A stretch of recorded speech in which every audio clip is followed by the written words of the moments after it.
Graduates today. James Dobson in one of his books tells about a strong-willed toddler. I don't know how many of you graduates were strong-willed toddlers. How many of you would say, I either was a strong-willed toddler, or my kid was a strong-willed toddler, or my kid is a strong-willed, toddler? Yeah. Well, this strong-willed toddler, his name was Frankie, and he was like 3 years old or so, and one day he pulled a chair to the front window of his living room, and he carefully placed that chair inside the drapes of those front windows, and he's standing there staring at the world outside his house, and his mom actually came to look for him, and all she can see are these little legs protruding beneath the curtains there. And she real quietly comes up behind him, and she sees him staring out of those windows out into the world. And he says to himself in these very somber tones, he doesn't know she's there, but she hears him say, "I've got to get out of here." 3 years old, right? I got to get out of here.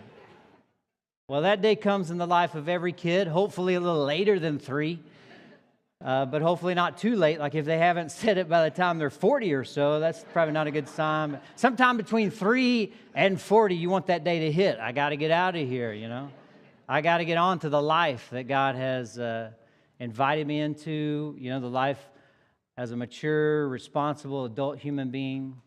Everybody wants that for their kids. And for these graduating seniors here today, that day has come. They're crossing a threshold this month and in the next few. They're closing a chapter on high school and moving into a new phase and a new season of life, whether that's college or the workforce or some sort of apprenticeship or hiking across Europe, or whatever. And it's an exciting time, no doubt. I remember the day after my high school graduation, like throughout my high school, my parents, they never made me or my older brothers get a job during high school as long as we were involved in all these activities like sports and music and band and all that kind of stuff. But the day after I graduated high school, my mom came into my room and she woke me up. I thought I was going to sleep. I just crossed this, accomplished this big thing. But she woke me up early and she said, "You're getting a job today." And I was like, "Oh, okay." And lo and behold, I did. I actually had a job that afternoon, even did my first shift that evening at a place called Acme Sports. It was a local sports store. No kidding, Acme Sports. Like if the Coyote or Roadrunner wanted a pair of Nikes or an extra anvil, we were the place. And I worked there that summer until I started college that fall. Well, these graduates, they're entering a new season of life post-high school. And we do this every year, this kind of Sunday honoring high school seniors. But this year, a little more tender for me. You may have noticed that.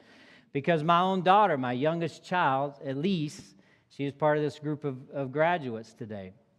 And I kind of mark time of this church with how old she is.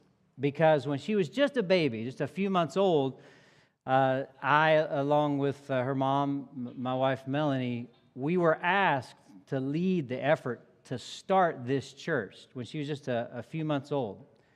And we ended up going to this assessment center where a bunch of folks pick apart your life and determine whether or not you are fit to lead the startup of a new church plant.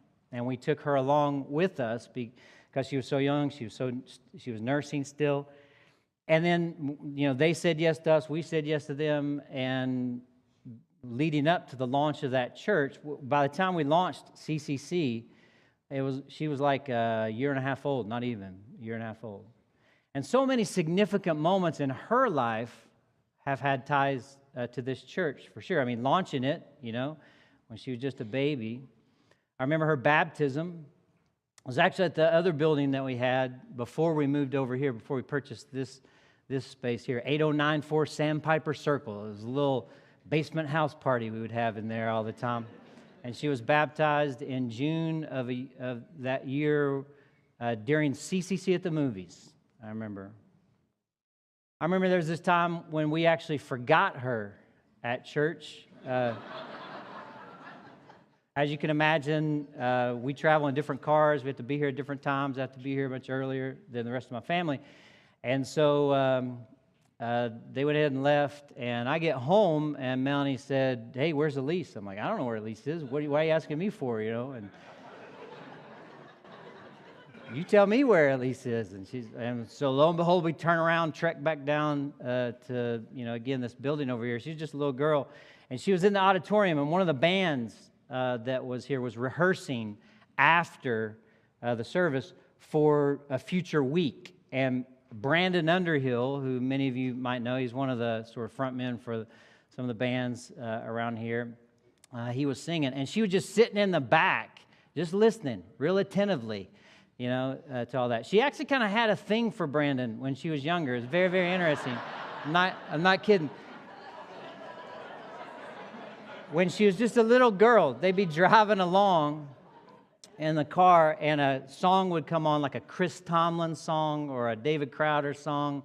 It's a song we would do here at CCC, and she would say in that little voice, she would say, "That's Mr. Brandon," or "That's Mr. Brandon's song," In fact, Melanie told me about one time she was in the back seat, she was in the car seat, and she said to Melanie, she said, "Mommy, what if Daddy was the coolest daddy in the world?" And Melanie said, "Well, I think Daddy is the coolest daddy in the world." And she said, "Well, what if Daddy's name was Mr. Brandon?" So,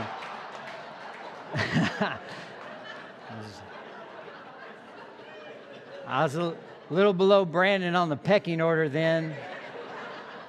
Not sure where I am now in there. Yep. That's it. We're done. Jeez. But so much of her life and the way I think about the life of this church and history of this church is tied to her. I'm so grateful for the people who poured into her down through the years, especially, and Ryan mentioned them earlier, Heather and Katie. It was actually really cool. Last fall, she plays soccer for her team, her high school team, and her high school was playing another high school where some of the other girls who are a part of the small group here at CCC were on that team, Concordia Prep. You heard Paige mention that's where she's graduated from. And so Concordia Prep was playing Lisa's team. And so there were actually 4 girls from our student ministry here and this small group that were at that game. So there were a lot of people showed up to that game. So Ryan was there, our student minister, and he brought his kids, and then Heather was there. I don't know if Katie was at that one or a different one. And then there were all these parents, that were there too, a whole CCC crowd. Even Kevin Gedicke was at that game for one reason I remember. But there were all these people who were cheering them on as they had done in so many other ways and so many other times down through the years. And as a parent, when you get to this point, you can't help but think about sort of the foundation that your kid has at this point, kind of whatever they're equipped with. I've been in what is called full-time vocational ministry for 30 years now, 30 years this month.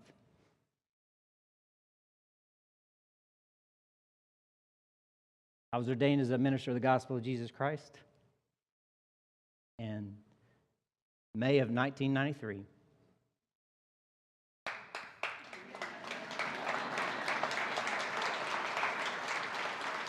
There you go.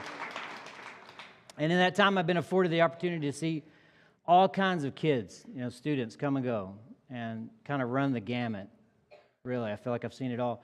And I've seen some incredibly well-adjusted, just rock-solid kids, and I've seen some train wrecks. But if there's one thing I've noticed about people that are solid, people that have a depth to their life and their faith, it's that they didn't stumble into it. They determined at some point to establish a foundation for their life, to build in a particular way in a particular place. And they took whatever steps needed to that end. And I want us all to know here today, you and I, we all have that same possibility.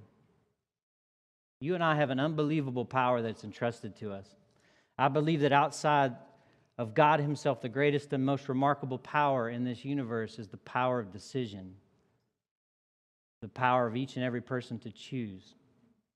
And it's God's sacred trust and responsibility to you. All of us, we hold this in our hand. It's an unbelievable power. And every day what happens is people's character, it gets strengthened or shipwrecked. Marriages get made or broken. Children get loved or neglected. Destinies are carved out, heaven or hell, all because of this power to choose that God has given to us. And gang, nobody understood this more than Jesus. Our God, our Lord, the great teacher, Jesus never simply gave out information for the sake of giving out information. One of the great illusions of the church is the illusion that information alone can produce spiritual maturity. So a lot of people think if we want to create spiritually mature people, just pump them full of more information. Christianity is not just about knowing something. It's not even just about conviction. Some folks they'll hear a message, they'll come into a setting like this, they'll hear a message, they'll be convicted, but they don't take a step. And nothing changes. They don't decide. Instead, what happened is Jesus always relentlessly pressed people to make a decision based on whatever information he was telling them, whatever teaching he was giving them. And always that decision was to be connected to action, often costly action, never merely abstract. You understand? So he would say things like, do you want to be healed? And stretch out your hand. He'd say, pray and don't give up. Go and sell all you have. Wash one another's feet. Go and sin no more. Above all, Jesus said, follow me, follow me, follow me, decide, act, be my disciple. And so nobody ever went away from Jesus saying, that was a good talk. Always with Jesus, people had to face the question, will you choose and will you act and will you decide and will you obey? Will you submit? Will you open your heart? Will you follow? And it's my great hope that everybody in here, and especially these graduates, they would make up their mind, you would make up your mind, you would decide to honor the Lord God with your life from this day forward, no matter what. No matter what the last 17 or 18 or 19 years have looked like, that from here on out, you choose well and you choose wise. You choose to build everything on the foundation of the Lord. Well, one of Jesus' more well-known stories is a parable, a very brief parable that I think can help us here on this particular Sunday. He told this parable about what we're talking about here. So if you have a Bible in one way, shape, or form, I'd love for you to get the Gospel of Matthew in the 7th chapter. And this short story, it comes at the end of Jesus' most important and lengthiest message, what's known as the Sermon on the Mount. It's called that because he was up on a mountainside when he taught it. And essentially, Jesus says this whole sermon, this whole message, all this information, it comes down to a decision. And at the end of this message, this is what he says. Therefore, everyone who hears these words of mine and puts them into practice is like a wise man who built his house on the rock. The rain came down, the streams rose, and the winds blew and beat against that house, yet it did not fall because it had its foundation on the rock. But everyone who hears these words of mine and does not put them into practice is like a foolish man who built his house on the sand. The rain came down, the streams rose, the winds blew and beat against that house, and it fell with a great crash. All right, so let's think about this today, all right? There's something actually universal about this story. It strikes at something real deep about human nature. Some of you may know there's another story very similar to this one in American literature, and so I want to test your literature IQ here for just a second and see if you can guess which story it is. Because in this story, every character builds a house, and every house faces a test. And if the house is built wisely, it endures. If it's built foolishly, it collapses. Anybody want to guess? That's right, Three Little Pigs. How many of you have ever heard or read the Three Little Pigs before in your life? Yeah, probably all of us.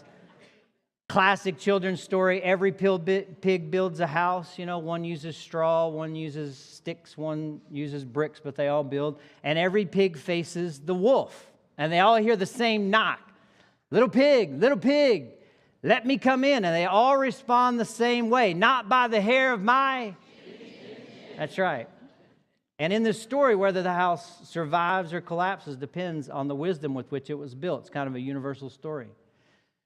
A scholar by the name of Earl Palmer notes that Jesus' parable, it's actually two stories laid side by side. He actually does this in a number of parables. And a general principle of interpretation is that when you come across a parable like this, a kind of two-story parable, the best way to understand it is to lay these two stories side by side and see where they are similar, and then you notice where they are different, and where they diverge, where they are different, well, then that's where you get the point of the parable. And so I want us to do that today. And here's the way the two stories are the same. And the first point that Jesus makes here, it's true for everybody. It's this: everybody builds a house. Now, another way of saying this would be to say that everybody constructs a life. Like it or not, wisely or foolishly, you are constructing a life. And the way that you are doing this is by making decisions. You build your house. You construct your life through the choices that you make. And you alone can do this, and you cannot avoid doing this. Like when you choose to cultivate a relationship or not. When you choose to pick up a book and read it and study it, or when you choose to set it aside. When you choose to make a commitment, and then when you choose to honor that commitment or break it, you're building your life. When you choose to develop a skill, to employ a gift or not to. You know, when you choose what you say or what you'll think or what you'll make or what you'll save or what you'll spend or what you'll give, you're building your house. You're constructing your life, and nobody else can do this for you. Everybody builds a house, Jesus says. And it's very interesting because many people, they don't want to face this truth, because it feels like a burden to them. It feels like it's too much for them. They're kind of frightened of the kind of responsibility that goes with this sort of freedom and this sacred trust. And very often, we shy away from owning up to the life that we end up building. Sometimes we'll even try to find somebody else to make responsible for it. Many times people want to abdicate this role. They want to let somebody else, like a spouse or a boss or a parent, sometimes even a church, make these choices. Or what happens is we just kind of drift through life. We just kind of float along through life. Sometimes people can just get tired of choosing. In our day, we face what experts call choice overload because we're just inundated with the need to make decisions. I read somewhere that when you go to the grocery store and you go down the cereal aisle, there are like 200 different kinds of cereal for you to choose. And you got to choose Frosted Flakes or Cheerios. You know, what are you going to do? And some people, they hate this. They can't stand this. They don't like decisions. They can't stand looking at a big menu at a restaurant, you know. Can't stand the pressure. They'd never go to the Cheesecake Factory because that thing's like an encyclopedia. How many of you ever wrestle with decisions? Anybody? How many of you aren't sure? You're like, I'll give you a minute. Yeah, when you're indecisive, when you put off making decisions, those two become part of your life. The choice you never make, the conversation you never have, that too becomes a part of your life. You're building your life, and you cannot avoid this. And I want to point this out about decisions. Greatness of any kind, including spiritual greatness, is never achieved through indecision. Never. People just don't fall into that. People don't just drift into deep and vital prayer. People don't drift into generosity of spirit. People don't drift or fall into deep community. People don't drift into evangelistic passion. People don't drift into discipleship. No one drifted upon a solid life.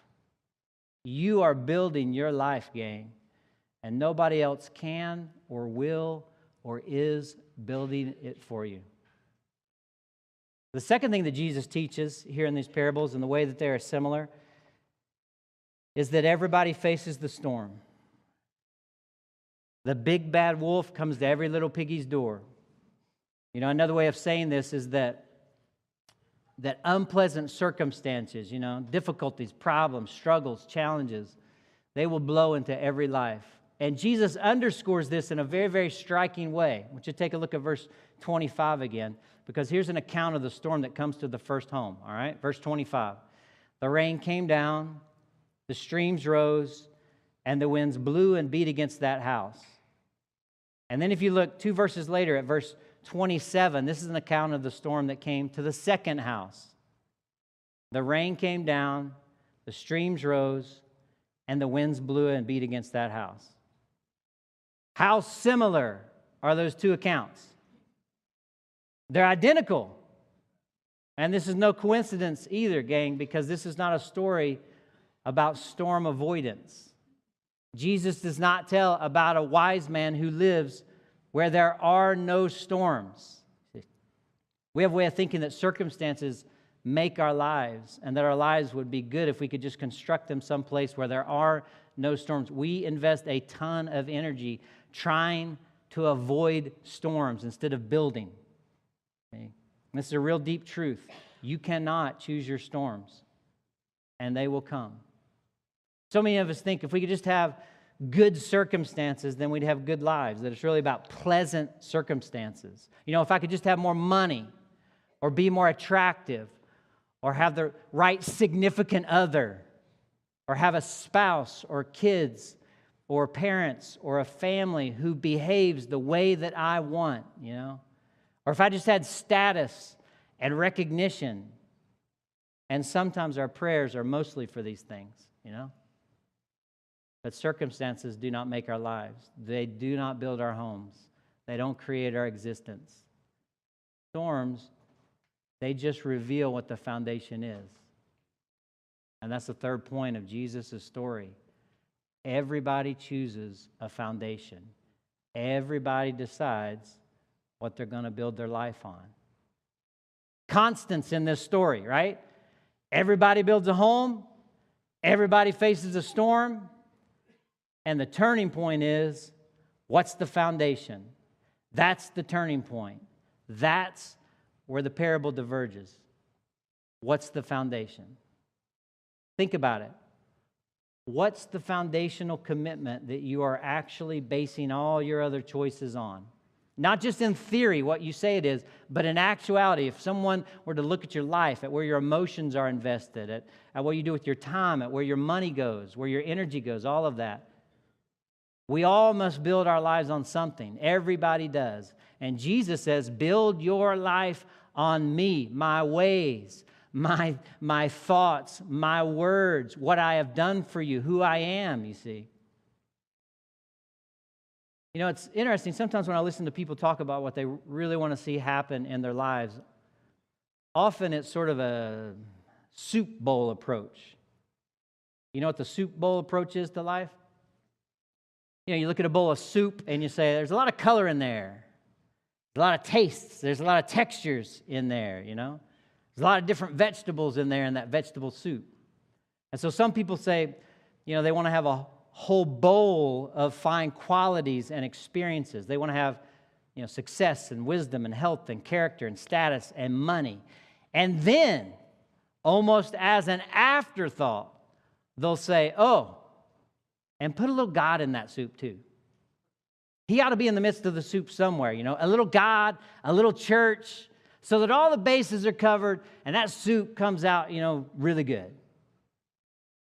There's another approach, though. I remember reading about author Jeff Van Vanderen. He thought of his 3 daughters' development as he was raising them, and he thought of that in terms of them having a foundation, but he talked about it in terms of an inner circle and then sort of an outer circle. And his goal was that each of his daughters' inner circles, or their hearts, we might say, would be so filled up with the love and the power and the wisdom and the peace of God that then every part of their outer circle would be affected by God filling their inner circle. And when God fills the inner circle, then eventually the outer circle of things like behavior and values and relationship and aspirations and work habits, all that is influenced by what's in the middle in this inner circle. Van Vonderen, he wrote a lot about family dynamics, and he would challenge parents to clarify what they really want to see happen in the lives of their kids. Do they want a mild dose of God along with all the other ingredients of the soup of life? Or do they want the establishment of God in the very center of their children's lives, the foundation of their lives, in a way that recreates their lives and redefines their lives and redirects their lives from the inside out? You know, students, graduates, what's interesting now is that you're entering a time when you have to decide whether or not you're going to be a part of the church and whether or not you're going to be connected to Jesus Christ, whether you're going to be connected to His Word, whether you're going to be connected to His people or not. This, if it hasn't already been handed to you, is given to you to decide. It's up to you. And you know, when you're young, as most of our experiences when you're young, most kids aren't given a choice about it. And I am a proponent. I want you to know I'm a strong proponent that you shouldn't be given a choice when you're a kid. If your parents think you should be involved, you should be involved. I'm strongly for making your kids do things that support your home's values, including involvement in the church. We make them do all kinds of other things.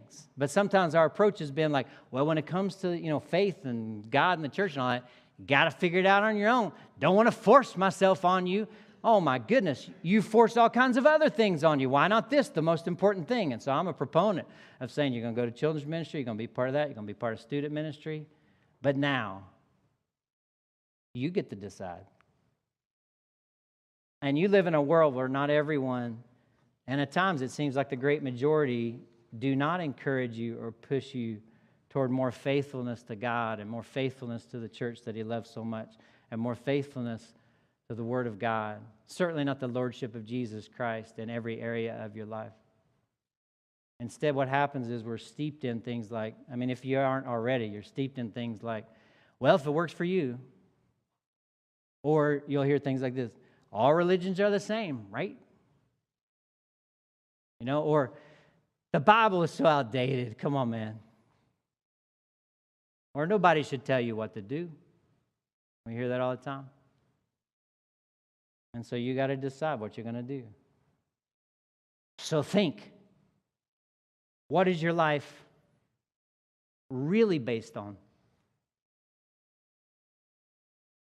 Honestly now.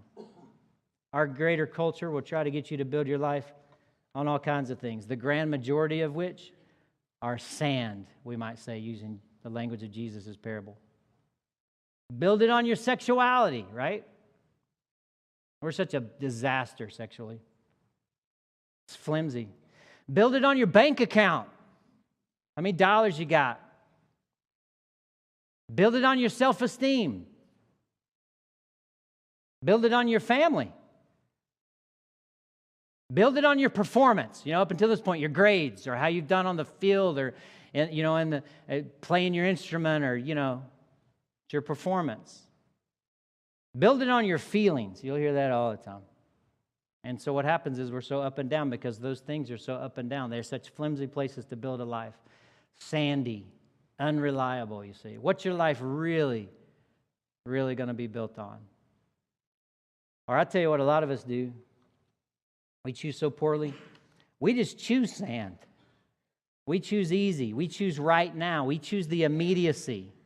It doesn't matter about God or wisdom. There are things that we have to face. There are storms that come, and we don't want to face them. And so our foundation is to run, right? Or to avoid, or to self-medicate, or to blame. We point the finger somewhere else. And it's all just a Band-Aid. And we go from Band-Aid to Band-Aid to Band-Aid to Band-Aid. And it all just gets washed away. Or we'd say, let me throw up a tent right here on the sandy spot. But we don't dig the foundation.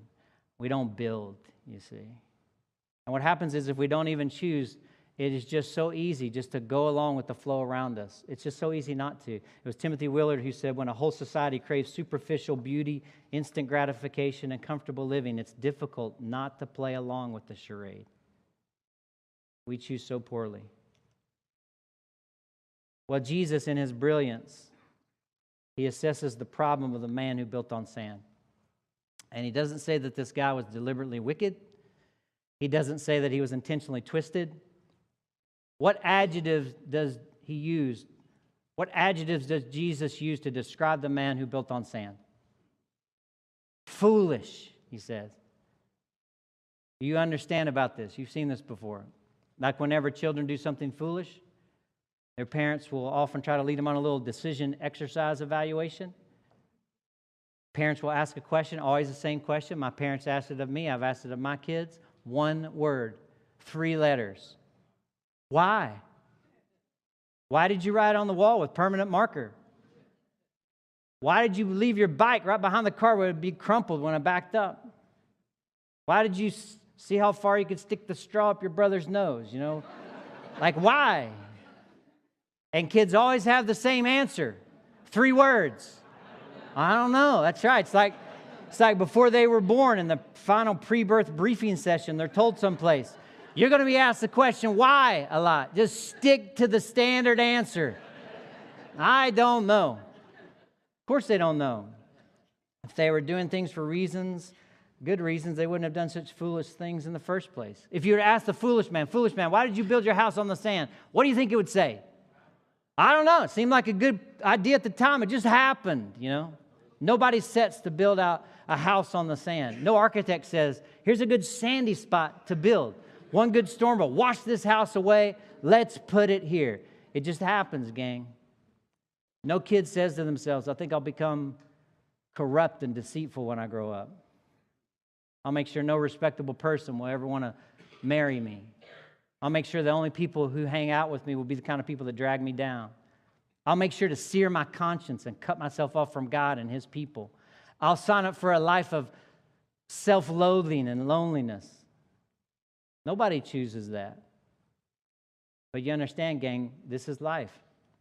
Nobody sits down and plans on disaster. Nobody starts out a life and purposes to have a mediocre existence. No couple stands on a platform before a minister and gets married and plans on the pain of divorce. Nobody nurses a grudge in hopes of becoming a bitter, resentful person.